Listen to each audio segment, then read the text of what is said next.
Are you ready for the best banana bread you've had in your life? Because we're making it.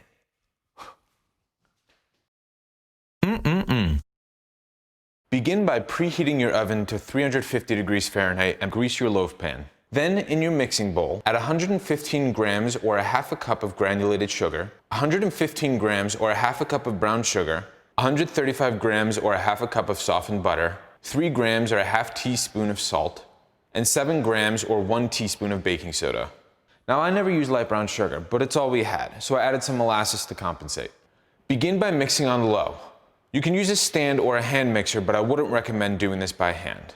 Once the ingredients are mixed together, slowly increase to a high speed and cream the butter and sugar. It should look fluffy and delicious like this. At which point, you can add the vanilla. Now, I always eyeball it and add a little extra, because who doesn't like vanilla? But this is about 2 teaspoons. Next, add your 2 eggs. Beat on medium speed until homogeneous and creamy. Then you can add your 4 bananas. Now, I often use overripe bananas, which are absolutely black and look like you should have thrown them away a week ago. But they allow you to use a little less sugar. They add an intense banana flavor, but most importantly, they add a lot of moisture as well. I'll usually use 3 dark overripe bananas and 1 that's normally ripe. I like banana chunks in mine. At this point, the mixture will split, but have no fear. It'll be okay, I promise. Once mixed to your desired consistency, add 225 grams or 1.5 cups of flour and mix until barely combined. It's fine to have a lot of flour spots. You can lightly fold that in with a spatula. I can't stress enough, you do not want to be over mixing this.